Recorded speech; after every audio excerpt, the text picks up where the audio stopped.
ಹಾಗೆ ಕಣ್ಣಿಂದ ಕಣ್ಣೀರು ಸುರಿತಿದ್ರೆ ರಸ್ತೆ ಮೇಲೆ ಬೇಸರದಿಂದ ನಡೀತಿದ್ದ ವಿಜ್ಜು ಎಲ್ಲಿಗೆ ಹೋಗ್ತಿದ್ದಾನೋ ತಿಳಿಯದೆ ಹಾಗೆ ನಡ್ಕೊಂಡು ಹೋಗ್ಬಿಟ್ಟ. ಕಣ್ಣಲ್ಲಿ ನೀರು ತುಂಬಿದ್ರಿಂದ ರಸ್ತೆಯೆಲ್ಲ ಬ್ಲರ್ರಾಗಿ ಕಾಣಿಸ್ತಿದ್ರೆ ಕಣ್ಮುಂದೆ ಕಂಡ ಯಾವುದೋ ಹೋಟೆಲ್ ಅರಿಯದೆಯ ಒಳಗೆ ಹೋದವನಿಗೆ ಲಿಫ್ಟ್ ಬಾಗಿಲು ತೆರೆದಿತ್ತು. ಆಲೋಚಿಸಿದ್ರೆ ಲಿಫ್ಟ್ ಹತ್ತಿ ಮೇಲಿನ ಮಹಡಿಯ ಗುಂಡಿ ಒತ್ತದ. ಅದು ಟೆರೇಸ್ ಮೇಲೆ ಕರ್ಕೊಂಡು ಹೋಯಿತು. ತೆರೆದ ಲಿಫ್ಟ್ ಬಾಗಿಲನ್ನು ನೋಡಿ ಹೊರಬಂದ ವಿಜ್ಜು ಏನೇನೋ ಆಲೋಚಿಸ್ತಾ ಅಲ್ಲಿಂದ ಹಾಗೆ ಮುಂದೆ ನಡೀತಾ ಟೆರೇಸ್ ಕೊನೆಗೆ ಬಂದ. ವಿಜ್ಜು ಮನಸ್ಸಿಗೆ ತುಂಬ ನೋವಾಗಿದೆ. ಸುರಕ್ಷಾ ಮೋಸ ಮಾಡಿದಾಳೆ ಅನ್ನೋದನ್ನು ಅವನು ತಡ್ಕೊಳ್ಳೋದಕ್ಕಾಗ್ತಿಲ್ಲ.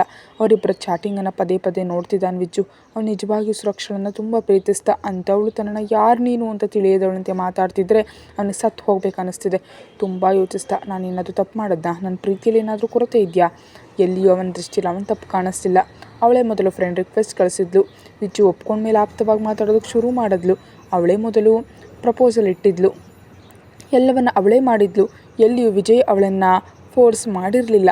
ಅವಳ ಜೊತೆ ಮಾತಾಡಿದ ಮಾತುಗಳು, ಮಾಡಿದ ಚಾಟಿಂಗ್ ಎಲ್ಲವೂ ನೆನಪಾಗ್ತಿದ್ರೆ ಮನಸ್ಸು ಚೂರಾದ ಅನುಭವ. ಹಾಗೆ ಟೆರೇಸ್ ಕೊನೆಯಲ್ಲಿ ಕೂತು ಸುರಕ್ಷಾ ಮಾಡಿದ ಮೋಸವನ್ನು ನೆನಪಿಸ್ಕೊಂಡು ಆ ನೋವು ತಡಿಲಾಗದೆ ಸತ್ತು ಹೋಗೋಣ ಅಂದ್ಕೊಳ್ತಿದ್ದಾನೆ. ಆತ್ಮಹತ್ಯೆ ಮಾಡ್ಕೊಳ್ಳೋದಕ್ಕೆ ಮುಂದಾದ ಅವನಿಗೆ ಆಗ ಸಾಮ್ರಾಟ್ ನೆನಪಾದ. ತಕ್ಷಣ ಸಾಮ್ರಾಟ್ಗೆ ವಿಡಿಯೋ ಕಾಲ್ ಮಾಡ್ದ. ಸಾಮ್ರಾಟ್ ಕಾಲ್ ರಿಸೀವ್ ಮಾಡತ್ಲೆ ಅಳುತ್ತಿರೋ ವಿಜ್ಜುವಿನ ಮುಖ ನೋಡಿ ತಕ್ಷಣ ಎಚ್ಚೆತ್ಕೊಂಡು ಹಲೋ ವಿಜ್ಜು, ಎಲ್ಲಿಯೋ ನೀನು? ಎಲ್ಲಿದೆಯೋ? ಏನಾಯಿತೋ? ನಿನ್ನ ಮುಖ ಯಾಕೆ ಹಾಗಾಗಿದೆ ಅಂತ ಸಾಲು ಪ್ರಶ್ನೆಗಳನ್ನ ಹಾಕ್ತಾ. ಆದರೆ ವಿಜ್ಜುಗೆ ನಿಜಕ್ಕೂ ಉತ್ತರ ಹೇಳೋದಕ್ಕೆ ಮನಸ್ಸೇ ಇಲ್ಲ. ಅಳುತ್ತಲೇ ಇದ್ದಾನೆ. ತನ್ನ ಅಣ್ಣನ ಮುಖ ನೋಡ್ತಿದ್ರೆ ಸಂಕಟ ಆಗ್ತಿದೆ. ಒಂದೇ ಒಂದು ಮಾತು ಹೇಳಲು ಸಾಧ್ಯವಾಯಿತು, ಸಾರಿ ಅಣ್ಣ ಅಂತ. ವಿಜ್ಜು, ಏನೋ ಇದು, ಏನಾಯಿತು? ಯಾಕೆ ಕ್ಷಮೆ ಕೇಳ್ತಿದ್ಯಾ ಅನ್ನುತ್ತಲೇ ಕುರ್ಚಿಯಿಂದ ಎದ್ದು ನಿಂತು ಹೊರಗೆ ನಡೆಯುತ್ತಾ ಮಾತಾಡ್ತಿದ್ದಾನೆ ಸಾಮ್ರಾಟ್. ನಾನೊಬ್ಳು ಹುಡುಗಿ ಕೈಯಲ್ಲಿ ಮೋಸ ಹೋದೆ, ಕ್ಷಮಿಸು ಅಣ್ಣ. ನಿನ್ನ ನಿರೀಕ್ಷೆಗಳನ್ನು ನಾನು ಉಳಿಸ್ಕೊಳ್ಳೋದಕ್ಕಾಗಲಿಲ್ಲ. ನನಗೆ ಬದುಕೋದಕ್ಕೆ ಇಷ್ಟ ಇಲ್ಲ ಅಣ್ಣ. ಒಬ್ಳು ಹುಡುಗಿ ನನಗೆ ಘೋರವಾಗಿ ಮೋಸ ಮಾಡಿದ್ಲು ಅಂತ ಅಳ್ತಾ ಹೇಳ್ದ. ಏನು ಮಾತಾಡ್ತಿದ್ಯೋ ವಿಜ್ಜು? ಹುಡುಗಿ ಮೋಸ ಮಾಡೋದೇನು? ಅದಕ್ಕೆ ನೀನು ಸಾಯಬೇಕು ಅಂದ್ಕೊಳ್ಳೋದೇನು? ಮೊದಲು ನೀನು ಎಲ್ಲಿದ್ದೀಯಾ ಅಂತ ಹೇಳು ಅಂತ ತನ್ನ ನೋವನ್ನು ಕಷ್ಟಪಟ್ಟು ಹತೋಟಿಯಲ್ಲಿಟ್ಟುಕೊಂಡು ಹೊರಗೆ ಕಾಣಿಸ್ದಂತೆ ಕಣ್ಣೀರನ್ನು ಬಚ್ಚಿಟ್ಟು ಧೈರ್ಯ ನಟಿಸ್ತಾ ಗಂಭೀರವಾಗಿ ಕೇಳಿದ ಸಾಮ್ರಾಟ್. ಅಣ್ಣ ಅಂತ ಕಣ್ಣೀರು ಸುರಿಸ್ತಾ, ನಿಜವಾಗಿಯೂ ನನಗೆ ಬದುಕೋದಕ್ಕೆ ಇಷ್ಟ ಇಲ್ಲ. ನಾನು ಹುಡುಗಿ ಕೈಯಲ್ಲಿ ಮೋಸ ಹೋದೆ ಅಂತ ಮಾತ್ರ ಹೇಳ್ತಿದ್ದಾನೆ ವಿಜ್ಜು. ಸಾಮ್ರಾಟ್ಗೆ ಆ ಜಾಗ ಯಾವುದು ಅಂತ ಸ್ವಲ್ಪ ಅನುಮಾನ ಬರ್ತಿದ್ರೆ ವಿಜ್ಜುವನ್ನು ನಿಜಕ್ಕೂ ನೀನು ಎಲ್ಲಿದ್ದೀಯಾ ಅನ್ನುತ್ತಾ ಅವನನ್ನು ಮೆಲ್ಲಗೆ ಬೇರೆಡೆಗೆ ಸೆಳೆಯುತ್ತಲೇ ಆ ದಿನ ರಾತ್ರಿ ಮಾಡಬೇಕಾದ ಶಸ್ತ್ರಚಿಕಿತ್ಸೆಯನ್ನು ಬಿಟ್ಟುಬಿಟ್ಟು ವಿಮಾನ ನಿಲ್ದಾಣದ ಕಡೆ ಹೊರಟ ಸಾಮ್ರಾಟ್. ಅದು ಅಣ್ಣ, ನಾನು ಇಂಡಿಯಾಗೆ ಬಂದಿದ್ದೀನಿ ಅಂದ. ವಿಜ್ಜು ಹಾಗೆ ಹೇಳ್ತಿದ್ದಂತೆ ಸಾಮ್ರಾಟ್ ಮೆದುಳು ಕೆಲಸ ಮಾಡೋದನ್ನೇ ನಿಲ್ಲಿಸ್ತು. ಯಾರೋ ತನ್ನ ಗುಂಡಿಗೆ ನೂಕದ ಅನುಭವ. ಕಾರನ್ನು ಸಡನ್ ಬ್ರೇಕ್ ಹಾಕಿ ನಿಲ್ಲಿಸಿ ನಡುಗೋ ಧ್ವನಿಯಲ್ಲಿ ವಿಜ್ಜು ಇನ್ನೊಮ್ಮೆ ಹೇಳು ಅಂದ ಭಯಪಡ್ತಾ. ಇಂಡಿಯಾಗೆ ಬಂದಿದ್ದೀನ ನನ್ನ ಸುರಕ್ಷಾಳಿಗಾಗಿ ಅಂದ. ಸಾಮ್ರಾಟ್ ವಿಜ್ಜುವಿನ ಪರಿಸ್ಥಿತಿಯನ್ನು ಊಹಿಸ್ತಿದ್ರೆ ಭಯದಿಂದ ಮೈಯೆಲ್ಲ ಬೆವರ್ತಿದೆ. ಆದರೆ ಅದನ್ನು ವಿಜ್ಜು ಕಾಣದಂತೆ ಸಮಾಧಾನ ಮಾಡಿಕೊಂಡು ಕಣ್ಣಲ್ಲಿ ಬರ್ತಿರೋ ನೀರನ್ನು ಒರೆಸ್ಕೊಂಡು ಕಷ್ಟಪಟ್ಟು ಉಸಿರು ಬಿಟ್ಟು ಬೆವರಿನಿಂದ ಕೂಡಿದ ಮುಖವನ್ನು ಒರೆಸ್ಕೊಂಡು ಮುಂಭಾಗದ ಕ್ಯಾಮ್ರಾ ಆನ್ ಮಾಡಿಕೊಂಡು ಮಾಮೂಲಿಯಾಗಿರೋದಕ್ಕೂ ಪ್ರಯತ್ನಿಸ್ತಾ ಕಾರ್ ಸ್ಟಾರ್ಟ್ ಮಾಡ್ದ. ವಿಜ್ಜು, ನಿಜಕ್ಕೂ ನೀನು ಯಾವಾಗ ಇಂಡಿಯಾಗೆ ಹೋದೆ? ನನಗೆ ಹೇಳಲೇ ಇಲ್ವಲ್ಲ ಅಂತ ಅವನ ಮಾತುಗಳಲ್ಲಿ ತೊಡಗಿಸಲು ಪ್ರಯತ್ನಿಸ್ತಿದ್ದಾನೆ. ಅದು ಅಣ್ಣ, ಇವತ್ತು ಸುರಕ್ಷಾ ಹುಟ್ಟುಹಬ್ಬ, ಅದಕ್ಕೆ ಅವಳಿಗೆ ಸರ್ಪ್ರೈಸ್ ಪ್ಲ್ಯಾನ್ ಮಾಡಿದ್ದೆ. ನಿನ್ನೆ ನೀನು ಹೋದ ತಕ್ಷಣ ನಾನು ಇಂಡಿಯಾಗೆ ಹೊರಟೆ ಅಂತ ಹೇಳ್ದ. ಹೌದಾ? ಮತ್ತು ಮಮ್ಮಿ ಅವರಿಗಾದರೂ ತಿಳಿದಿದೆಯಾ ನೀನು ಇಂಡಿಯಾಗೆ ಹೋದ ವಿಷಯ ಅಂತ ಕೇಳುತ್ತಲೇ ಕಾರನ್ನು ವಿಪರೀತ ವೇಗದಲ್ಲಿ ಓಡಿಸ್ತಿದ್ದಾನೆ. ಹೌದಣ್ಣ, ಬರೋ ಮೊದಲು ಹೇಳಿದೆ ಮಮ್ಮಿ. ಸಾಮ್ರಾಟ್ಗೆ ಹೇಳಿದೆಯಾ ಅಂತ ಕೇಳಿದ್ರು. ನನ್ನ ಸಂತೋಷಕ್ಕೆ ನೀನು ಯಾವತ್ತೂ ಅಡ್ಡ ಬರೋದಿಲ್ಲ ಅಂತ ಹೇಳಿದೆ. ಸುಳ್ಳು ಹೇಳಿ ಬಂದೆ ಅಣ್ಣ ಅಂದ. ಹೌದಾ? ಹಾಂ, ನೀನು ಒಬ್ಬನೇ ಹೋದ್ಯಾ? ಯಾರನ್ನಾದರೂ ಕರ್ಕೊಂಡು ಹೋದ್ಯಾ ಆ ಆಲ್ಬರ್ಟ್ನನ್ನ ಅಂತ ಕೇಳ್ತಾ. ವಿಮಾನ ನಿಲ್ದಾಣಕ್ಕೆ ಬಂದೇ ಬಿಟ್ಟ ಸಾಮ್ರಾಟ್. ಇಲ್ಲ ಅಣ್ಣ, ನಾನು ಒಬ್ಬನೇ ಬಂದೆ ನನ್ನ ಸುರಕ್ಷಾಗೆ ಸರ್ಪ್ರೈಸ್ ಕೊಡೋದಕ್ಕೆ ಅಂತ ಹೇಳಿ ಸಡನ್ನಾಗಿ ಸುರಕ್ಷಾ ಆಡಿದ ಮಾತುಗಳು ನೆನಪಾಗ್ತಿದ್ದಂತೆ ಮತ್ತೆ ಬೇಸರಗೊಳ್ತಾ. ಆದರೆ ಅಣ್ಣ, ಅವಳು ನನಗೆ ಮೋಸ ಮಾಡಿದ್ಲಣ್ಣ. ಕೇವಲ ತನ್ನ ಅಗತ್ಯಗಳಿಗಾಗಿ ಮಾತ್ರ ನನ್ನ ಒಂದು ATM ಥರ ಬಳಸ್ಕೊಂಡ್ಳು.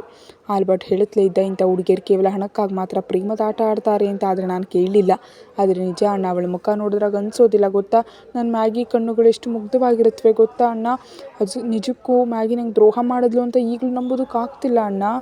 ಸಾಮ್ರಾಟ್ ವಿಮಾನ ನಿಲ್ದಾಣದಲ್ಲಿ ಇಂಡಿಯಾಕ್ಕೆ ಟಿಕೆಟ್ ಕನ್ಫರ್ಮ್ ಮಾಡ್ತಿದ್ದಾನೆ. ಆ ಸಮಯದಲ್ಲಿ ನನ್ನ ಪ್ರೀತಿಸ್ತಿಲ್ಲ ಅಂತ ಹೇಳ್ತಿದ್ರು. ನಾನು ತಡ್ಕೊಳ್ತಿದ್ದೆ ಅಣ್ಣ.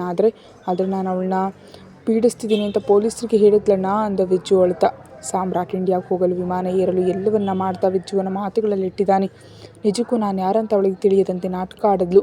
ನಾನು ಅವಳಿಂದ ಬೀಳ್ತಿದ್ದೀನಿ ಅಂದ್ಲು. ನನ್ನ ಪೊಲೀಸ್ ಸ್ಟೇಷನ್ಗೆ ಕರ್ಕೊಂಡು ಹೋಗೋದಕ್ಕೆ ಹೇಳಿದ್ಲು ಅಂತ ಹೇಳ್ತಿರೋ ವಿಜ್ಜುವಿನ ಮಾತುಗಳಿಗೆ ಸಾಮ್ರಾಟ್ ಕಣ್ಣಲ್ಲಿ ನೀರು ತುಂಬ್ತಿದ್ರೆ.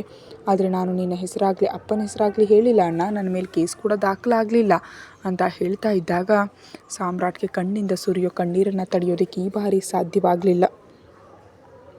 ಪರವಾಗಿಲ್ಲ ವಿಜ್ಜು, ಆ ಹುಡುಗಿಗೆ ಅದೃಷ್ಟ ಇಲ್ಲ, ನಿನ್ನಂಥ ಬಂಗಾರನ ಕಳ್ಕೊಂಡಿದ್ದಾಳೆ, ಬಿಟ್ಟುಬಿಡು, ನೀನೀಗ ಎಲ್ಲಿದೆಯಾ ಅಂತ ಕೇಳುತ್ತಲೇ ಮತ್ತೊಂದು ಫೋನಿಂದ ತನಗೆ ತಿಳಿದವರಿಗೆ ಮೆಸೇಜ್ ಮಾಡಿ ವಿಜ್ಜುವಿನ ಸರಿಯಾದ ಜಾಗವನ್ನು ಸ್ಕ್ಯಾನ್ ಮಾಡಿಸ್ತಾ ಸಾಮ್ರಾಟ್ ಗೆಳೆಯ ಕರೆಕ್ಟಾಗಿ 15 ನಿಮಿಷದಲ್ಲಿ ವಿಜ್ಜುವಿನ ಫೋನ್ ಲೊಕೇಶನ್ ಎಲ್ಲಿದೆ ಅಂತ ಟ್ರೇಸ್ ಮಾಡ್ದ. ಅದು ನಗರದ ಒಂದು ಹೋಟೆಲ್, ಒಂದು ಬಾರ್ ವಿಳಾಸ ಅಂತ ಕಳಿಸಿದ ತಕ್ಷಣ, ಅಣ್ಣ ನಾನು ಇಲ್ಲಿದ್ದೀನಿ, ಸುರಕ್ಷಾ ಕೂಡ ಮೆಡಿಸಿನ್ ಓದ್ತಿದ್ದಾಳೆ ಗೊತ್ತಾ ಅಣ್ಣ ಅಂತ ವಿಜ್ಜು ಹೇಳ್ತಿದ್ದ. ವಿಜ್ಜು, ಈಗ ನೀನಿರೋ ಕಟ್ಟಡದ ಎಷ್ಟನೇ ಅಂತಸ್ತಿನಲ್ಲಿ ಅಂತ ಕೇಳಿದ ಸಾಮ್ರಾಟ್. ನನ್ನ ಮನಸ್ಸು ತುಂಬ ನೋವಾಗ್ತಿದೆ ಅಣ್ಣ, ನನಗೆ ಯಾರ ಮಧ್ಯೆ ಇರೋದಕ್ಕೆ ಇಷ್ಟ ಇಲ್ಲ, ನಾನು ಸ್ವಲ್ಪ ಹೊತ್ತು ನಿನ್ನ ಜೊತೆ ಪ್ರಶಾಂತವಾಗಿ ಮಾತಾಡೋದಕ್ಕೆ ಟೆರೇಸ್ ಮೇಲೆ ಬಂದಿದ್ದೀನಿ ಅಂತ ಹೇಳ್ದ. ಮಗನೇ ವಿಜ್ಜು, ನೀನು ಕೆಳಗೆ ಹೋಗಿ ನಮಗಾಗಿ ಒಂದು ರೂಮ್ ತಗೋ, ನಾನು ಕೂಡ ಇಂಡಿಯಾಗೆ ಬರ್ತಿದ್ದೀನಿ, ನಾವು ಅಲ್ಲಿಗೆ ಬಂದಮೇಲೆ ಮಾತಾಡೋಣ ಅಂದ. ಸಾಮ್ರಾಟ್ ಫ್ಲೈಟ್ನಲ್ಲಿ ಕೂತ್ಕೊಳ್ತಾ, ಬೇಡ ಅಣ್ಣ, ನೀನು ಇಲ್ಲಿಗೆ ಬರಬೇಡ, ಇಲ್ಲಿ ಯಾರೂ ಒಳ್ಳೆಯವರಿಲ್ಲ, ಎಲ್ಲರೂ ಮೋಸ ಮಾಡೋರೆ, ನಾನೇ ನಿನ್ನ ಬಳಿ ಬಂದುಬಿಡ್ತೀನಿ, ಕ್ಷಮಿಸು ಅಣ್ಣ, ನಿನಗೆ ಹೇಳಿದೆ ಹೀಗೆ ಪ್ರೀತಿಯಲ್ಲಿ ಬಿದ್ದೆ, ಅಲ್ಲ ಪ್ರೀತಿ ಹೆಸರಿನಲ್ಲಿ ಘೋರವಾಗಿ ಮೋಸ ಹೋದೆ, ಅದಕ್ಕೆ ನಾನು ಬದುಕಿರಬಾರ್ದು ಅಣ್ಣ. ವಿಜ್ಜು, ಹುಚ್ಚುಚ್ಚಾಗಿ ಮಾತಾಡಿದ್ರೆ ಕೊಂದುಬಿಡ್ತೀನಿ, ಯಾರೋ ಮೋಸ ಮಾಡಿದ್ರೆ ಏನು, ನೀನು ಹೀಗೆ ಹುಚ್ಚರಂತೆ ಮಾತಾಡೋದೇನು?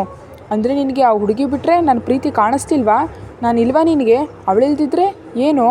ಅವಳಿಗಿಂತ ಸುಂದರ ಹುಡುಗಿಯನ್ನು ನಿನಗಾಗಿ ಕ್ಯೂನಲ್ಲಿ ನಿಲ್ಲಿಸ್ತೀನಿ, ಇನ್ನೊಮ್ಮೆ ಅಂಥ ಹುಚ್ಚು ಮಾತುಗಳನ್ನ ಆಡಬೇಡ. ನನಗಾಗಿ ನೀನು ಎಷ್ಟು ಮಂದಿ ಹುಡುಗಿಯರನ್ನು ಸಾಲಿನಲ್ಲಿ ನಿಲ್ಲಿಸಿದ್ರು ನನ್ನ ಮನಸ್ಸಲ್ಲಿ ಮಾತ್ರ ಸುರಕ್ಷಾ ಸ್ಥಾನವನ್ನು ತುಂಬೋದಕ್ಕೆ ಸಾಧ್ಯ ಇಲ್ಲ ಅಣ್ಣ. ಅವಳು ನನಗೆ ಮೋಸ ಮಾಡಿದ್ದಾಳೆ ಅಂತ ತಿಳಿದ್ರು ನನಗಿನ್ನೂ ಅವಳ ಮೇಲೆ ಪ್ರೀತಿ ಇದೆ ನೋಡು, ಅದೇ ಅಣ್ಣ ಮೊದಲು ಪ್ರೀತಿಗಿರೋ ಶಕ್ತಿ.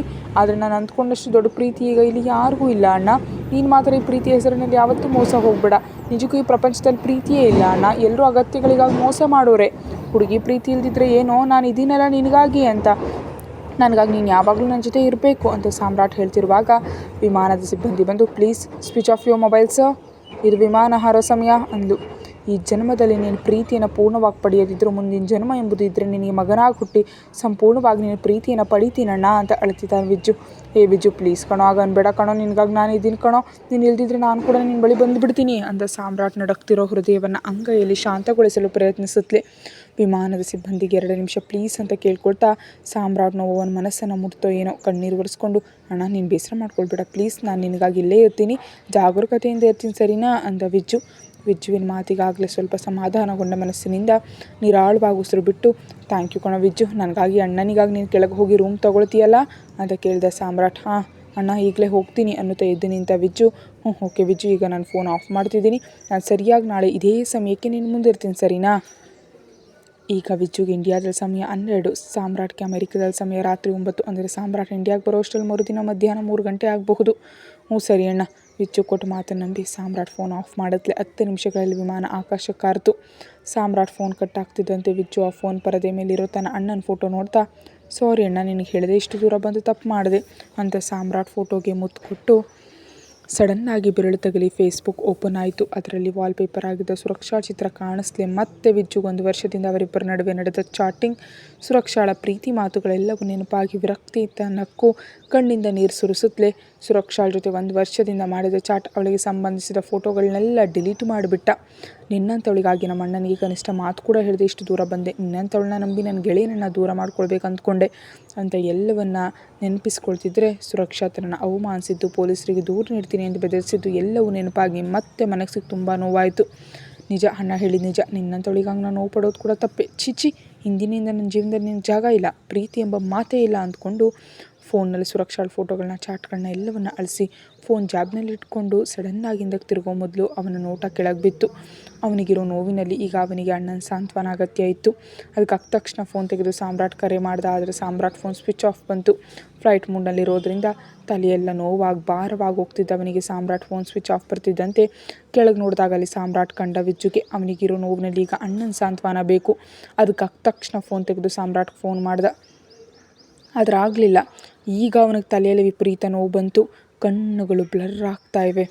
ಕಣ್ಣು ಮುಂದೆ ಫೋನ್ನಲ್ಲಿರೋ ಸಾಮ್ರಾಟ್ ಫೋಟೋ ಮಸುಕಾಗಿ ಕಾಣಿಸ್ತಿದೆ. ತಲೆ ಸುತ್ತದಂತ ಅನ್ನಿಸ್ತಿದೆ. ಫೋನ್ನಲ್ಲಿರೋ ಚಿತ್ರ ನೋಡ್ತಾ, ಅಣ್ಣ ನೀನು ಯಾಕೆ ಕೆಳಗಿದೆಯಾ, ಅಂದರೆ ನೀನು ಬಂದುಬಿಟ್ಯಾ ಅಂತ ಕೆಳಗೆ ನೋಡ್ದ. ಈ ಬಾರಿ ಕೆಳಗೆ ಕೂಡ ಅವನಿಗೆಲ್ಲವೂ ಮಬ್ಬಾಗಿ ಕಾಣಿಸ್ತಿದೆ. ಅಣ್ಣ ನಂಗೆ ತಲೆ ಸುತ್ತಿದೆ, ತಲೆಯೆಲ್ಲ ನೋವಾಗ್ತಿದೆ ಅಂತ ಹೇಳಿದ್ಲೆ ಮತ್ತೆ ಕೆಳಗೆ ನೋಡ್ದ. ಅಲ್ಲಿ ಯಾರೂ ಕಾಣಿಸ್ಲಿಲ್ಲ. ಅವನಿಗಿರೋ ಫೋಬಿಯೋ ಎಲ್ಲವೂ ಇನ್ನೂ ಹೆಚ್ಚಾಗಿ ಮಬ್ಬಾಗಿ ಕಾಣಿಸ್ತಿದೆ. ಅಣ್ಣ ನೀನು ಬಂದ್ಯಾ? ಒಳಗಡೆ ಬರ್ತಿದ್ಯಾ? ನಾನು ಅಲ್ಲಿಗೆ ಬರ್ತಿದ್ದೀನಿ ಇರು ಅಂತ ಹಿಂದಕ್ಕೆ ತಿರುಗಲು ಹೋದ ವಿಜ್ಜು ಅಷ್ಟರವರೆಗೆ ಕಷ್ಟಪಟ್ಟು ಭಾರವಾಗಿದ್ದ ತಲೆಯನ್ನು ಹಿಡ್ಕೊಂಡಿದ್ರು. ಕಣ್ಣುಗಳು ಪೂರ್ತಿಯಾಗಿ ಮುಚ್ಚಿ ಹೋಗುತ್ತಾ ಅವನ ಆರೋಗ್ಯ ಸ್ಥಿತಿ ಅವನಿಗೆ ಸಹಕರಿಸದೆ ಹಿಂದಕ್ಕೆ ತಿರುಗಲು ಹೋದವನು ಕಾಲು ಜಾರಿ ಸ್ಲಿಪ್ಪಾಗಿ ಕೆಳಗೆ ಬಿದ್ದು ಹೋದ. ಅಷ್ಟು ಮೇಲಿಂದ ಕೆಳಗೆ ಬೀಳ್ತಿದ್ದೀನಿ ಎಂಬ ನೋವಿಗಿಂತ ಅಣ್ಣನ ಹತ್ರ ಹೋಗ್ತಿದ್ದೀನಿ ಎಂಬ ಸಂತೋಷವೇ ವಿಜ್ಜು ಕಣ್ಣಲ್ಲಿತ್ತು. ಆ ಕ್ಷಣದಲ್ಲಿ ಒಂದೇ ಸಾರಿಗೆ 10 ಅಂತಸ್ತಿನ ಮೇಲಿಂದ ಧಬ್ ಅಂತ ಕೆಳಗೆ ಬಿದ್ದು ನೆಲಕ್ಕೆ ಬಡಿದವನ ತಲೆಯ ಚರ್ಮ ಸೀಳಿ ಒಳಗಿನಿಂದ ರಕ್ತ ಚಿಮ್ತು. ಮೇಲಿನಿಂದ ಬೀಳುವಾಗಲೂ ಕಣ್ಣು ತೆರೆದು ಅಣ್ಣನೀಗ ಕಾಯ್ತಾ ಕೆಳಗೆ ಬಿದ್ದರು. ಆಗ ಅವನಿಗೆ ನೋವು ತಿಳಿತಿದ್ರು. ಅಣ್ಣ ನೋವಾಗ್ತಿದೆ ಅನ್ನುತ್ತಲೇ ಪ್ರಜ್ಞೆ ಕಳ್ಕೊಂಡ. ಆದರೆ ವಿಚಿತ್ರ, ಆಗಲೂ ಅವನ ಕಣ್ಣುಗಳು ಮುಚ್ಚಿರಲಿಲ್ಲ, ಕಾಯುತ್ತಲೇ ಇದ್ವು. ಅಣ್ಣನ ರೂಪಕ್ಕಾಗ ಕಣ್ಣುಗಳು. ಹಳೆ ಘಟನೆಗಳನ್ನು ನೆನಪಿಸ್ಕೊಳ್ತಿದ್ದ ಸಾಮ್ರಾಟ್ಗೆ ಒಮ್ಮೆಲೆ ಅಣ್ಣ ಎಂಬ ಕರೆ ಕೇಳಿಸಿದಂತಾಗಿ ಒಮ್ಮೆ ಕಣ್ಣು ತೆರೆದು ಸುತ್ತಲೂ ನೋಡಿದಾಗ ಆಗಲೇ ವಿಮಾನ ಇಳಿಯೋ ಘೋಷಣೆ ಕೇಳಿಸ್ತು. ನೋವಿನಿಂದ ಕೆಂಪಾದ ಕಣ್ಣುಗಳು ಹಳೆಯದನ್ನೆಲ್ಲ ಕಣ್ಣಿಗೆ ಕಟ್ಟಿದಂತೆ ಕಾಣಿಸ್ತಿದ್ರೆ ಕೊನೆ ಬಾರಿ ಸುರಕ್ಷಾ ನೀಡಿದ ಪೆಟ್ಟು, ಅವಳ ಆಡಿದ ಮಾತುಗಳ ನೆನಪಾಗಿ ಕೋಪದಿಂದ ಅವನ ಕುತ್ತಿಗೆ ಸ್ನಾಯುಗಳು ಉಬ್ಬುದ್ವು.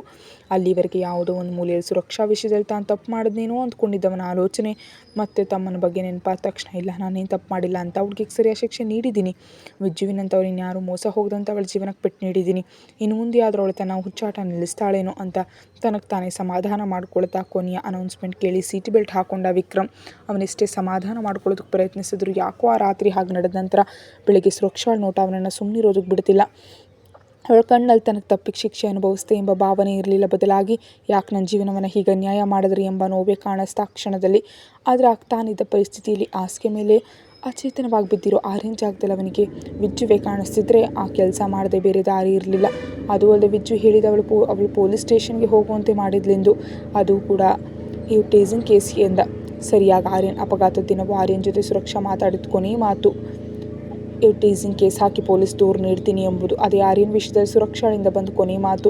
ಆ ಮಾತು ವಿಕ್ರಮ್ ಕಿವಿಗೆ ಬಿತ್ತು ಆ ದಿನ. ನಿಜಕ್ಕೂ ಆರ್ಯನ್ ನೋಡಿದ ಮೊದಲ ದಿನವೇ ಆರ್ಯನ್ ಮುಖದಲ್ಲಿ ವಿಜ್ಜು ಕಾಣಿಸ್ತಿದ್ದ ವಿಕ್ರಮ್ಗೆ. ಅದಕ್ಕೆ ಆರ್ಯನ್ ಅಂದರೆ ವಿಶೇಷ ಇಂಟ್ರೆಸ್ಟ್ ಶುರುವಾಗಿತ್ತು ಅವನಿಗೆ. ಅದಕ್ಕೆ ಯಾವಾಗಲೂ ಅವನನ್ನು ಗಮನಿಸಲೇ ಇರ್ತಿದ್ದ. ಸುರಕ್ಷಾ ಪೊಲೀಸ್ ಸ್ಟೇಷನ್ ವಿಚಾರಣೆಗಾಗೋದು ದಿನವೇ ವಿಕ್ರಮ್ ಆರ್ಯನ್ ಮನೆಯಿಂದ ಬರ್ತಿದ್ದ. ಪ್ರತಿದಿನ ನರ್ಸ್ನನ್ನು ತನ್ನ ಜೊತೆ ಕರ್ಕೊಂಡು ಹೋಗಿ ಬೆಳಗ್ಗೆ ಸಾಯಂಕಾಲ ಅವನ ಆರೋಗ್ಯ ತಪಾಸಣೆ ಮಾಡಿಸ್ತಿದ್ದ. ಮೊದಲ ಆಕ್ಸಿಡೆಂಟ್ ಆದ ಸಮಯದಲ್ಲಿ ಆರ್ಯನ್ ದಿನೇ ದಿನೇ ಚೇತರಿಸ್ಕೊಳ್ತಿರೋದನ್ನು ತಿಳಿಯೋವರೆಗೂ ಅವನಿಗೆ ಬೇರೆ ಕೆಲಸದಲ್ಲಿ ಆಸಕ್ತಿ ತೋರಿಸೋದಕ್ಕಾಗ್ತಿರಲಿಲ್ಲ. ಎಲ್ಲಿ ಆರ್ಯನ್ ಕೂಡ ಸುರಕ್ಷಳಿಗಾಗಿ ಹುಚ್ಚನಾಗ್ತಾನೋ ಎಂಬ ಭಯದಿಂದ ಸುರಕ್ಷಾಗೆ ಗಟ್ಟಿಯಾಗಿ ಎಚ್ಚರಿಕೆ ಕೂಡ ನೀಡಿದ್ದ. ಆರ್ಯನ್ ಕಡೆಗೆ ಹೋಗಬೇಡ ಅಂತ. ಆದರೆ ಯಾರು ಎಷ್ಟೇ ತಡೆದರೂ ವಿಧಿ ಎಂಬುದು ಒಂದಿದೆ ಅಲ್ವಾ, ಅದನ್ನು ಯಾರು ಬದಲಾಯಿಸೋದಕ್ಕೆ ಸಾಧ್ಯ ಇಲ್ಲ. ಸುರಕ್ಷಾ ಏನು ಮಾಡದಿದ್ರು ನಿಜಕ್ಕೂ ಸುರಕ್ಷಾಗೆ ಆರ್ಯನ್ ವಿಷಯದಲ್ಲಿ ತನಗೆ ಯಾವುದೇ ಸಂಬಂಧ ಇಲ್ದಿದ್ರು ಆರ್ಯನ್ಗೆ ನಡೆದ ಅಪಘಾತಕ್ಕೆ ಪರೋಕ್ಷವಾಗಿ ಅವಳೇ ಕಾರಣ ಆದ್ಲು. ಆದ್ದರಿಂದಲೇ ವಿಕ್ರಮ್ ದೃಷ್ಟಿಯಲ್ಲಿ ಅವಳ ಸ್ಥಾನ ಇನ್ನಷ್ಟು ಕೆಳಗೆ ಹೋಯಿತು. ನಡೆದ ಅನ್ಯಾಯವೇ ಮೆದುಳನ್ನು ಕೊರೀತಿದ್ರೆ ಇಲ್ಲ, ನಾನೇನು ತಪ್ಪು ಮಾಡಿಲ್ಲ ಅಂತ ತನಗೆ ತಾನೇ ಸಮಾಧಾನ ಮಾಡಿಕೊಂಡು ಸುರಕ್ಷಾಳನ್ನು ನಿರ್ದಾಕ್ಷಿಣ್ಯವಾಗಿ ಬಿಟ್ಟು ಬಂದುಬಿಟ್ಟ. ಹೀಗೆ ಆಲೋಚನೆಯಲ್ಲಿರುವಾಗಲೇ ಇನ್ನೊಂದು 20 ನಿಮಿಷಗಳಲ್ಲಿ ಕ್ಯಾಲಿಫೋರ್ನಿಯಾ ವಿಮಾನ ನಿಲ್ದಾಣದಲ್ಲಿ ವಿಮಾನ ಇಳಿತು. ತಾನು ಬರ್ತಿರೋ ಬಗ್ಗೆ ಮೊದಲೇ ತಿಳಿಸಿದ್ರಿಂದ ಕಾರ್ ಬಂತು. ವಿಮಾನ ನಿಲ್ದಾಣದಿಂದ ಹೊರಗೆ ಬರುತ್ತಲೇ ಅಲ್ಲಿ ಕಾಯ್ತಿದ್ದ ಕಾರ್ನಲ್ಲಿ ನೇರವಾಗಿ ಮನೆಗೆ ಹೋಗೋದಕ್ಕೆ ಹೇಳಿದ ವಿಕ್ರಮ್. ವಿಮಾನ ನಿಲ್ದಾಣದಿಂದ ಅವರ ಮನೆಗೆ 40 ನಿಮಿಷ ಪ್ರಯಾಣ. ದಾರಿಯುದ್ದಕ್ಕೆ ಅವನಿಗೆ ಒಂದೇ ಆಲೋಚನೆ, ತಪ್ಪು ಮಾಡೋದು ಸುರಕ್ಷಾಗೆ, ಇಲ್ಲದ ಭಾವನೆ ನನಗೆ ಯಾಕೆ, ನಾನೇನಾದರೂ ತಪ್ಪು ಮಾಡಿದ್ನ? ಹಾಗೆ ಯೋಚಿಸ್ತಿದ್ರೆ ಅವನ ಮನಸ್ಸು ಹೌದು ಅಂತಿದ್ರೆ ಮೆದುಳು ಮಾತ್ರ ತಾನು ತಪ್ಪು ಮಾಡಿಲ್ಲ ಅಂತು. ತನಗೆ ನಡೆದ ಅನ್ಯಾಯಕ್ಕೆ ತೀರಿಸಿಕೊಂಡ ಸೇಡು ತುಂಬ ಚಿಕ್ಕದು ಅಂತ ಹೇಳ್ತಿದ್ರೆ ಮನಸ್ಸಿನ ಗಂಟಲು ಹಿಸುಕಿ ಮೆದುಳಿನ ಮಾತನ್ನು ಕೇಳಿದ ಸಾಮ್ರಾಟ್ ಇನ್ನು ಆಲೋಚನೆಗಳಿಂದ ತನ್ನನ್ನು ತಾನು ಬಿಡುವಿಲ್ಲದಂತೆ ಇಟ್ಕೊಳ್ಳೋದಕ್ಕೆ ನಿರ್ಧರಿಸಿ ಕಳೆದ 3 ತಿಂಗಳಿಂದ ಅವನು ಅಲ್ಲಿ ಇರುತ್ತಿದ್ದಕ್ಕೆ ಕೆಲಸ ಎಲ್ಲ ಪೆಂಡಿಂಗ್ ಇರೋದ್ರಿಂದ ಮ್ಯಾನೇಜರ್ಗೆ ಕಾಲ್ ಮಾಡಿ ತನ್ನ ಕಚೇರಿಗೆ ಬರ್ತಿರೋದಾಗಿ ಬಾಕಿ ಇರೋ ಫೈಲ್ಗಳನ್ನು ಇಡೋದಕ್ಕೆ ಹೇಳಿದ. ಆ ಮ್ಯಾನೇಜರ್, ಸರ್ ನಿಮ್ಮನ್ನು ಭೇಟಿಯಾಗೋದು ತುಂಬ ದಿನಗಳಿಂದ ಕಾಯ್ತಿದ್ದಾರೆ, ನಾಳೆ ಬೆಳಗ್ಗೆ ಸಮಯ ನಿಗದಿ ಮಾಡಲಾ ಅಂತ ಕೇಳಿದ. ಮ್ಯಾನೇಜರ್ ಹೇಳಿದ ಹೆಸರು ಕೇಳಿದ ಸಾಮ್ರಾಟ್ ಆಲೋಚನೆಯಲ್ಲಿ ಬಿದ್ದ. ನಾನಷ್ಟು ಖಚಿತವಾಗಿ ಹೇಳಿದ ಮೇಲೆ ಇನ್ನು ಯಾಕೆ ನನ್ನ ಭೇಟಿಯಾಗೋದಕ್ಕೆ ಪ್ರಯತ್ನಿಸಿದ್ದಾರೆ ಅಂತ ಯೋಚಿಸ್ತಿದ್ರೆ ಸರ್ ಎಂಬ ಮ್ಯಾನೇಜರ್ ಕರೆಯನ್ನು ಕೇಳಿ ಎಚ್ಚೆತ್ಕೊಂಡು ಹಾಂ ಹೇಳಿ ಎಂದ. ಅದೇ ಸರ್, ಅವರಿಗೆ ನಿಮ್ಮ ಬೇಡ ಅಗತ್ಯ ಇಲ್ಲ, ನಾನು ಯಾರನ್ನೂ ಭೇಟಿಯಾಗೋದಕ್ಕೆ ಇಷ್ಟಪಡೋದಿಲ್ಲ ಅಂದರೆ ಸಾಮ್ರಾಟ್. ಆದರೆ ಸರ್, ಅವರು ನಿಮ್ಮ ಫೋನ್ ನಂಬರ್ ಆದರೂ ಕೇಳ್ತಿದ್ದಾರೆ, ಅವಶ್ಯಕತೆ ಇಲ್ಲ ಅಂದರೆ ಹೇಳಿದ್ನಲ್ಲ, ನಾನು ಹೇಳಿದಂತೆ ಮಾಡಷ್ಟೇ ಅಂತ ಗಂಭೀರವಾಗಿ ಹೇಳಿ ಫೋನ್ ಕಟ್ ಮಾಡಿದ ಸಾಮ್ರಾಟ್. ಕಾಲ್ ಕಟ್ ಮಾಡಿದ ಮೇಲೆ ನಿಜಕ್ಕೂ ಅವ್ರು ಯಾಕೆ ಫೋನ್ ಮಾಡಿರಬಹುದು ಅಂತ ಯೋಚಿಸ್ತಿರುವಾಗಲೇ ಕಾರು ವಿಕ್ರಮ್ ಅವ್ರ ಮನೆ ಆವರಣಕ್ಕೆ ಬಂತು. ಕಾರ್ ಎಳೆದು ಮನೆಗೆ ಹೋಗ್ತಿರೋ ಅವನಿಗೆ ಈ ಹಿಂದೆ ಅದೇ ಮನೆಯಲ್ಲಿ ತಮ್ಮನ ಜೊತೆ ಕಳೆದ ಕ್ಷಣಗಳು, ಆ ತುಂಟಾಟ ಎಲ್ಲವೂ ನೆನಪಿಗೆ ಮತ್ತೊಮ್ಮೆ ಮನಸ್ಸು ಭಾರವಾಯಿತು. ಒಂದು ಕಾಲದಲ್ಲಿ ಇಷ್ಟೊಂದು ಗದ್ದಲ, ಸಂತೋಷ, ನಗು ತುಂಬಿದ್ದ ಆ ಮನೆ ಈಗ ಸ್ಮಶಾನದಂತೆ ಮೌನವಾಗಿರೋದನ್ನು ಕಂಡು 3 ತಿಂಗಳ ನಂತರ ಮತ್ತೆ ಆ ಮನೆ ಕಾಲಿಟ್ಟ ವಿಕ್ರಮ್. ಪ್ರತಿ ಬಾರಿ ಆ ಮನೆಗೆ ಬರಬೇಕಾದ್ರೆ ನಗ್ತಾ ಎದುರು ಬರ್ತಿದ್ದ ವೈಶಾಲಿ ಅವರ ಸುಳಿವೇ ಇಲ್ಲ ಆ ಮನೆಯಲ್ಲಿ. ವಿಕ್ರಮ್ ಒಳಗೆ ಬರ್ತಿದ್ದಂತೆ ಕೆಲಸದವಳು ರಂಗಮ್ಮ, ಚಿಕ್ಕಂದಿನಿಂದ ವಿಕ್ರಮ್ನನ್ನು ಕಾಪಾಡಿದ ವಾಚ್ಮನ್ ರಂಗಯ್ಯನ ಹೆಂಡತಿ, ಎದುರು ಬಂದು ಆಹಾ, ದೊಡ್ಡ ಬಾಬು ಇವಾಗ ಬಂದ್ರಾ ಅಂತ ಮಾತಾಡಿಸ್ತಿದ್ರೆ ಹ್ಞೂ ಅಂತ ಮಾತ್ರ ಹೇಳಿ ಮೇಲೆ ಹೋಗ್ತಿದ್ದಾನೆ. ವಿಕ್ರಮ್ ಹೋಗೋ ಹೊತ್ತಿಗೆ ಹಾಸಿಗೆ ಮೇಲೆ ಅಚೇತನವಾಗಿ ಈ ಲೋಕದ ಸಂಬಂಧವಿಲ್ಲದಂತೆ ಶೂನ್ಯವನ್ನು ನೋಡ್ತಾ ಇದ್ರು ವೈಶಾಲಿ. ಅವಳು ಪಕ್ಕದಲ್ಲಿ ಕೂತವಳು ಕೈ ಹಿಡಿದು ಇನ್ನೆಷ್ಟು ಕಾಲ ಹೀಗೆ ಅಂತ ಬೇಸರದಿಂದ ಕಣ್ಣೀರು ಹಾಕ್ತಿದ್ದಾರೆ ಶ್ರೀನಿವಾಸ್ ಅವರು. ಅಷ್ಟರ ಒಳಗೆ ಬಂದು ಸಾಮ್ರಾಟ್ ಡ್ಯಾಡಿ ಅಂತ ಕರೆತಿದ್ದಂತೆ ಹಿಂದಕ್ಕೆ ತಿರುಗಿದ ಶ್ರೀನಿವಾಸ್ ಅವರು ಸಾಮ್ರಾಟ್ನನ್ನು ನೋಡಿ, ಸಾಮ್ರಾಟ್ ಬಂದ್ಯಾ ನೋಡೋ ನಿಮ್ಮಮ್ಮನನ್ನು, ಇನ್ನೆಷ್ಟು ಕಾಲ ಹೀಗೆ ನನ್ನ ಜೊತೆ ಮಾತಾಡದೇ ಇರ್ತಾಳೆ ಕಣೋ, ಕನಿಷ್ಠ ನೀನಾದರೂ ಹೇಳೋ ಅವಳಿಗೆ ಅಂತ ಕೈ ಹಿಡಿದು ಎಳ್ಕೊಂಡು ಹೋಗಿ ವೈಶಾಲಿ ಅವರ ಮುಂದೆ ಕೂರಿಸಿ, ವೈಶು ಇತ್ತ ನೋಡಿ ಯಾರು ಬಂದಿದ್ದಾರೆ, ನಮ್ಮ ಸಾಮ್ರಾಟ್ ಬಂದಿದ್ದಾನೆ ನಿನಗಾಗಿ ಅಂತ ಹೆಂಡತಿಯಲ್ಲಿ ಚಲನೆಗ ಕಾತರದಿಂದ ಹೇಳ್ತಿದ್ರೆ ಅವರಿಂದ ಯಾವುದೇ ಉತ್ತರ ಬರಲಿಲ್ಲ. ಹಾಗೆಲ್ಲೇ ಚಲನೆಯೂ ಇರಲಿಲ್ಲ ಅವರಲ್ಲಿ. ಸಾಮ್ರಾಟನ ಹಿಡ್ಕೊಂಡು, ನೀನು ಎಷ್ಟೋ ಜನರನ್ನ ಗುಣಪಡಿಸಿದೆಯಲ್ವಾ, ನಿಮ್ಮಮ್ಮನನ್ನು ಕೂಡ ಮತ್ತೆ ಮೊದಲಿನಂತೆ ನನ್ನ ಮುಂದೆ ಸಂತೋಷವಾಗಿರುವಂತೆ ಮಾಡೋ ಪ್ಲೀಸ್ ಅಂತ ಕಣ್ಣೀರಿನಿಂದ ಬೇಡ್ಕೊಂಡ್ರು ಶ್ರೀನಿವಾಸ್ ಅವರು. ಸಾಮ್ರಾಟ್ ಆ ಕೈಗಳಿಂದ ತನ್ನ ಕೈಯನ್ನು ಹಿಂದೆ ತೆಗೆದುಕೊಳ್ತಾ, ಸಾರಿ ಡ್ಯಾಡಿ, ಇಷ್ಟು ಓದಿದ್ರು ಎಂಥ ದೊಡ್ಡ ವೈದ್ಯನಾದರೂ ನನ್ನವರನ್ನು ನಾನು ಕಾಪಾಡ್ಕೊಳ್ಳೋದಕ್ಕಾಗದ ಅಸಮರ್ಥ ನಾನು ಅಂತ ವೈಶಾಲಿ ಅವರ ಮುಂದೆ ಮೊಣಕಾಲೂರಿ ಕೂತ ವಿಕ್ರಮ್ ಮೊಣಕಾಲೂರಿ ವೈಶಾಲಿ ಅವರ ಕೈ ಹಿಡಿದು ಕಾತರದಿಂದ ಅಮ್ಮ ಅಂತ ಕರೆದ. ಮಗನ ಕರೆಯು ಆ ತಾಯಿಯ ಮನಸ್ಸನ್ನು ಮುಟ್ಟಿದ್ರೂ ಮೆದುಳು ಗುರುತಿಸಲಾರದ ಪರಿಸ್ಥಿತಿ ಆ ತಾಯಿಯದ್ದು. ಅಮ್ಮ ಪ್ಲೀಸ್ ಅಮ್ಮ, ಒಂದು ಬಾರಿ ಹೇಳಮ್ಮ, ನಾನು ಸಾಮ್ರಾಟ್ ಬಂದಿದ್ದೀನಿ ಅಂತ ಕಣ್ಣೀರಿನಿಂದ ಕರೆದ. ಆದರೆ ಅವಳಲ್ಲಿ ಯಾವುದೇ ಚಲನೆ ಇಲ್ಲ. ಅದು ಇವತ್ತೇ ಹೊಸದಲ್ಲ ಅವರಿಗೆ. ಕಳೆದ 5 ತಿಂಗಳಿಂದ ಅವಳ ಪರಿಸ್ಥಿತಿ ಹೀಗೆ ಇದೆ. ಯಾವಾಗ ವಿಜ್ಜು ಬಗ್ಗೆ ಸುದ್ದಿ ತಿಳಿದಿದೆಯೋ ಆ ದಿನವೇ ಆ ವಿಷಯ ಕೇಳಿದ ಅವಳ ಮೆದುಳು ಅಂದೇ ಅಲ್ಲಿ ಸ್ತಬ್ಧವಾಯಿತು. 25 ವರ್ಷಗಳಿಂದ ಮುದ್ದಾಗಿ ಕಣ್ಣನ್ನು ರೆಪ್ಪೆಯಂತೆ ನೋಡ್ಕೊಳ್ತಿದ್ದ ಮಗ ಇದ್ದಕ್ಕಿದ್ದಂತೆ ಹಾಗಾಗಿ ತಡ್ಕೊಳ್ಳೋದಕ್ಕೆ ಆ ತಾಯಿ ಕರಳಿಗೆ ಸಾಧ್ಯ ಆಗಲಿಲ್ಲ. ನಿಜಕ್ಕೂ ಮೊದಲು ವಿಜ್ಜು ಕಾಣಿಸ್ತಿಲ್ಲ ಎಂಬ ನೋವಿನಲ್ಲಿ ಅವಳು ಮಾನಸಿಕ ಸಮತೋಲನ ತಪ್ಪಿ ವಿಜ್ಜು ವಿಜ್ಜು ಅನ್ನುತ್ತಾ ಎಲ್ಲೆಲ್ಲೋ ಹೋಗಿ ಹುಡುಕ್ತಿದ್ರು. ನಿದ್ರೆಯಿಂದ ತಡಬಡಿಸಿ ಎದ್ದು ಅಳುತ್ತಿದ್ರು. ಮಧ್ಯರಾತ್ರಿ ಮನೆ ಬಿಟ್ಟು ಎಲ್ಲೆಲ್ಲೋ ಓಡ್ತಿದ್ಲು. ಶ್ರೀನಿವಾಸ್ ಅವ್ರ ರೂಮ್ನಲ್ಲಿ ಅವಳಿಗೆ ಕಾವಲಾಗಿದ್ದರೆ ಸಾಮ್ರಾಟ್ ಅವರ ರೂಮಿನ ಹೊರಗಿನ ಸೋಫಾದ ಮೇಲೆ ಮಲಗ್ತಿದ್ದ. ಹಾಗೆ ವೈಶಾಲಿ ಅವರು ಓಡಿದ ಪ್ರತಿ ಬಾರಿ ಅವಳನ್ನ ಹತೋಟಿಗೆ ತರಲು ಅವರಿಗೆ ಎಷ್ಟು ನಿದ್ರೆ ಇಲ್ಲದ ರಾತ್ರಿಗಳು ಕಳೆದು ಹೋದವೋ ಲೆಕ್ಕ ಇಲ್ಲ. ವಿಜ್ಜು ಇಂಡಿಯಾಕ್ಕೆ ಹೋದ ನಂತರ 20 ದಿನಗಳವರೆಗೆ ಆ ತಂದೆ ಮಗನಿಗೆ ಕಣ್ಣಿನ ಮೇಲೆ ನಿದ್ರೆ ಇರಲಿಲ್ಲ. ಆ ಮನೆಯಲ್ಲಿ ಕೈ ಇರಲಿಲ್ಲ. ಇತ್ತ ಶ್ರೀನಿವಾಸ್ ಅವರು ಅತ್ತ ಸಾಮ್ರಾಟ್ ಮನೆಯಿಂದ ಹೊರಗೆ ಹೆಜ್ಜೆ ಇಡಲಿಲ್ಲ. ಆದರೆ ದಿನಗಳು ಯಾವಾಗಲೂ ಒಂದೇ ರೀತಿ ಇರೋದಿಲ್ಲ ಅನ್ನುವಂತೆ ಒಂದು ದಿನ ಶ್ರೀನಿವಾಸ್ ಅವರು ತುರ್ತು ಸಭೆ ಇದ್ದಿದ್ದರಿಂದ ಅನಿವಾರ್ಯವಾಗಿ ಕಚೇರಿಗೆ ಹೋದರು. ಅಷ್ಟರಲ್ಲಾಗಲೇ 20 ದಿನಗಳಿಂದ ಕಚೇರಿ ಕಡೆ ಮುಖ ಮಾಡಿದ ಶ್ರೀನಿವಾಸ್ ಅವರ ವ್ಯವಹಾರ ಎಲ್ಲ ಕುಸಿದಿತ್ತು. ಇದ್ದಕ್ಕಿದ್ದಂತೆ ಷೇರುಗಳ ಮೌಲ್ಯ ಕುಸಿದಿದ್ದರಿಂದ ತುಂಬ ನಷ್ಟ ಆಯಿತು. ಹಾಗಾಗಿ ಸಾಯಂಕಾಲದವರೆಗೆ ಕಚೇರಿ ಸಭೆಯಲ್ಲಿ ಇದ್ದರು. ಮನೆಗೆ ಬರೋಷ್ಟರ ಸಾಯಂಕಾಲ 5 ಗಂಟೆ ದಾಟಿತ್ತು. ಅಲ್ಲಿವರೆಗೆ ಸಾಮ್ರಾಟ್ ಹತ್ತಿರವಿದ್ದು ವೈಶಾಲಿ ಅವ್ರನ್ನ ನೋಡ್ಕೊಳ್ತಿದ್ದ. ಅದೇ ದಿನ ಸಾಮ್ರಾಟ್ಗೂ ಒಂದು ತುರ್ತು ಶಸ್ತ್ರಚಿಕಿತ್ಸೆ ಬಂದಿದ್ದರಿಂದ ಶ್ರೀನಿವಾಸ್ ಅವರು ಬರ್ತಿದ್ದಂತೆ ಅವರಿಗೆ ತಿಳಿಸಿ ಸಾಮ್ರಾಟ್ ಆಸ್ಪತ್ರೆಗೆ ಹೋದ. ದೇವ್ರು ಅಂದ್ಕೊಂಡ್ರೆ ನಡಿಬಾರ್ದ ಘೋರ ಯಾವ ರೀತಿಯಲ್ಲಾದರೂ ನಡೆದೇ ತೀರುತ್ತೆ ಅಂತ ಅಂದೇ ಅರ್ಥವಾಯಿತು ಶ್ರೀನಿವಾಸ್ ಅವರಿಗೆ.